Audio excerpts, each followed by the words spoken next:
ஆச்சி மசாலா. எந்த சமையலும் ருசி தேடும் ரகசியம் 20 ரூபாய். மாண்புமிகு பேரவைத் தலைவர்கள் ஒரு நாள்லாம் நடக்க முடியாது. எந்த அமைச்சர் போய் ஒரே நாளில் வந்து மக்களுடைய தொகுதி பிரச்சனை பேச முடியும்? எனக்கு ஒரு சட்டமன்ற உறுப்பினர் இருந்தால் தான் அவர்கள் வந்து அந்த தொகுதியில் போய் பார்த்து மக்களை பார்த்து மக்களுடைய பிரச்சனையை கொண்டு வந்து அரசுடைய கவனத்துக்கு கொண்டு வராங்க, அமைச்சருடைய கவனத்துக்கு கொண்டு வராங்க. பொறுப்பு அமைச்சர் என்பது ஒரு நாள் போவார், கொடுக்கிற மனுவை தான் வாங்கி பரிசீலிக்க முடிய. அந்த பொறுப்பு அமைச்சர் வந்து அந்த தொகுதியில் இருக்கின்ற மக்களுடைய பிரச்சனை முழுவதும் அறிந்து கொள்ள முடியாது என்ற அடிப்படையில் தான் அந்த சட்டமன்ற உறுப்பினர் தேவை. மாண்புமிகு முன்னவர்கள், மாண்புமிகு பேரவைத் தலைவர்களை விரைவாக தேர்தல் நடத்த வேண்டுமா எங்களுடைய ஆர்வம். அதிலே மாற்று கருத்து கிடையாது. அதிலே நாங்கள் வெற்றி பெறுவோம், அதிலேயும் மாற்று கருத்து கிடையாது. அத்தனை பேரும் வெற்றி பெறுவார்கள். மாண்புமிகு எடப்பாடி கே பழனிசாமி அவர்கள், மாண்பு இது வந்து விவாதம் வேற மாதிரி போகுது, திசை மாதிரி போகுது. நீதிமன்றத்தில் வழக்கு இருக்கு. நான் தான் சொன்னேன் வழக்கு இருக்கு. இல்ல நான் சொல்லிட்டேன் வழக்கு இருக்கு. என்னது? பேரவைத் தலைவர் அவர்களே வெற்றி பெற்ற பிறகு தங்களை சந்தித்து ஒரு மனு கொடுக்கின்றார். அந்த நிகழ்ச்சியிலே ஒரு சட்டமன்ற உறுப்பினர் பங்கு பெறுகிறார். அந்த சட்டமன்ற உறுப்பினர் அடுத்த நாள் ராஜினாமா பண்ண உடனே முதல் மாடியில போய் ஒரு வழக்கு மன்றத்தில் இருக்கிறது. இல்ல இதை பற்றி இந்த விவரங்கள் வழக்கில் இருக்கிறது. நீங்க சொல்ற இந்த விவரம் வழக்கில் அதை பற்றி பேச அனுமதி இல்லை, அவைக்குள் நீக்குகிறேன். நீங்க சொல்ற ஒரு கருத்து இல்ல இல்ல இல்ல இல்ல இல்ல அப்படி இல்ல. நீங்க வழக்கு இல்லைங்க, வழக்கில் இந்த பிரச்சனை நீங்க சொல்லியிருக்கீங்க. இந்த வழக்கில் இந்த பிரச்சனை குறித்து இருக்கு இல்ல நீங்க இல்ல இல்ல அதெல்லாம் ஒன்றும் பாருங்க இல்ல இல்ல இல்ல இல்ல உணர்ச்சி வசப்படா இல்லைங்க, இல்ல உணர்வு இல்லைங்க, இல்ல உணர்ச்சி வசப்படாது. நிதானமா பேசுங்க, உங்க கருத்தை நிதானமா சொல்லுங்க. வழக்கு மன்றத்தில் இருக்கிறது. இந்த வழக்கு சம்பந்தமான விவரங்கள் வழக்கு சம்பந்தமான விவரங்கள் அதில் இருக்கிறது.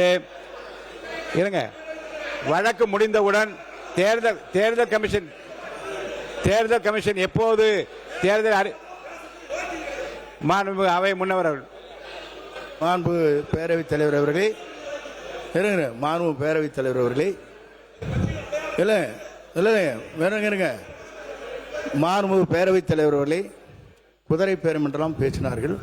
அருணுக்கு இருங்க நான் சொல்லி முடிக்க வரைக்கும் சொல்லி முடிக்க வரைக்கும் இருங்க. மாணவ பேசுங்க. உறுப்பினர் பேசுறேன். மாண்பு அவை முன்னவர் உட்காருங்க. மாண்பு பேரவைத் தலைவர் நான் சொல்லிடுறேன். நான் மாணவர் முன்னவர் முன்னவர் இது கருத்து சொல்லிட்டீங்க போதும்.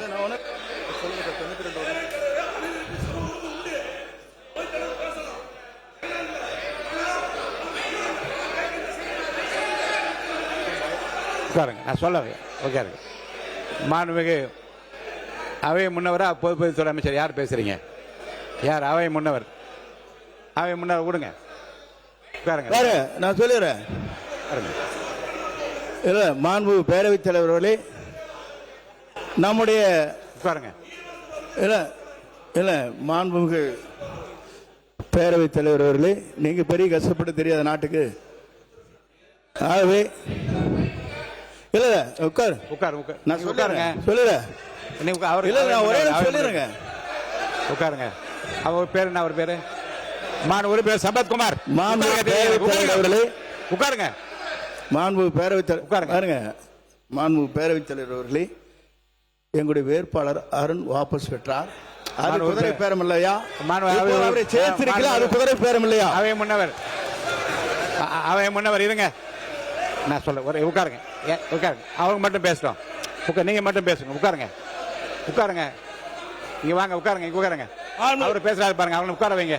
மாண்பு உட்காருங்க. இங்க பாருங்க. மாண்புமிகு சட்டப்பேரவைத் தலைவர் அவர்களே, அவருடைய மனு தள்ளுபடி செய்யப்பட்டிருக்குது. யார் வாபஸ் எல்லாம் வாங்கல. அவர் முறையாக வேட்புமனு தாக்கல் செய்யவில்லை. அதன் மூலமாக அது இருக்கின்ற தேர்தல் அதிகாரி அந்த மனு நிராகரிக்கப்பட்டதா சொல்லிருக்காங்க. யார் வாபஸ் வாங்கல. அது குறிப்பா சொன்னா அப்ப வேட்புமனு பரிசீலிக்கும் போது திராவிட முன்னேற்ற கழகம் அண்ணா திமுக வேட்பாளருக்கு தான் அங்க எனக்கும் என எதிர்த்து போட்டியிட்ட திராவிட முன்னேற்ற வேட்பாளர் தான் பிரச்சனை ஏற்பட்டு இருந்தது.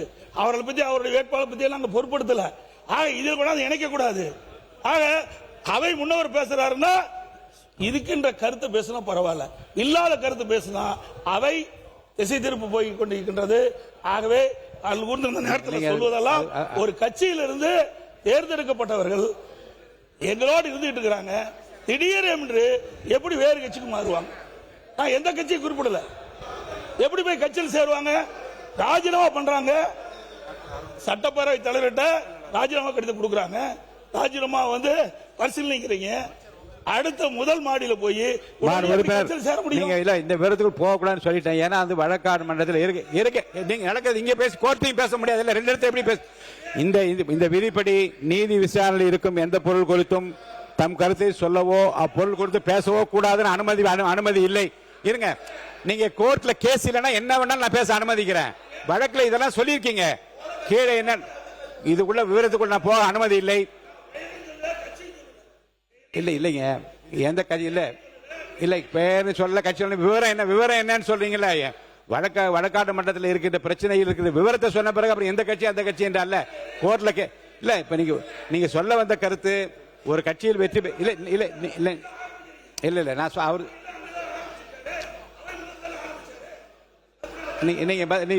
அதுக்குரிய பதில் உங்களுக்கு நீங்க சொல்லிட்டீங்க இல்லையா?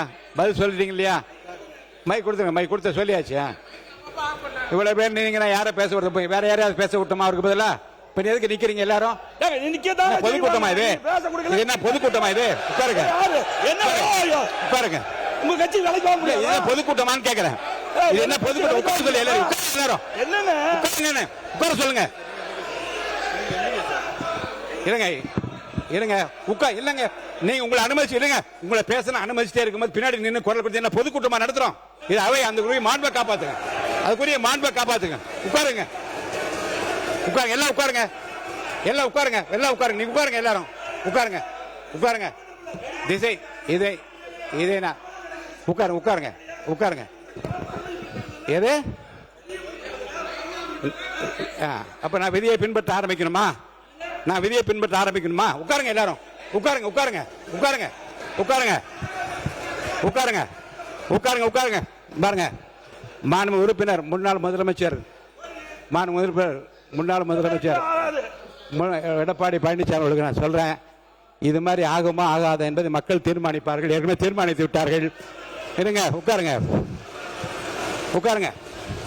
நான் முதல் நாள் இருந்து உங்களுக்கு சொல்றேன், உணர்ச்சி வசப்படாமல் பேசுங்கள். உணர்வு பேசுங்க நான் சொல்ல, உணர்ச்சி வசப்படாமல் பேசுங்கள். 3 முறை உங்களுக்கு நான் சொல்லிட்டேன். நான் சொல்றேன், எதற்காக வேகமாக இல்ல உங்கள் உடலை வருத்திக் கொள்ளக்கூடாது என்பதற்காக நான் சொல்றேன். அருள் கூர்ந்து சொல்றேன், அமைதியா பேசுங்க. நீங்க சொல்ல வந்த கருத்தை நீங்க அமைதியா சொல்லுங்க, நான் ஏற்றுக்கொள்ள தயாரா இருக்கேன். ஒண்ணுதான்.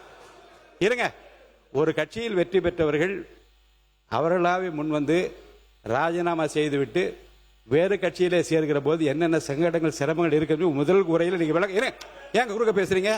என்ன குறுக்க பேசுறீங்க? உட்காருங்க. என்னங்க இது? உட்காருங்க. என்ன உட்காருங்க. உட்காருங்க. தெரியும், உட்காருங்க. தெரியுங்க, உட்காருங்க. எல்லாரையும் தெரியும், உட்காருங்க. இருங்க.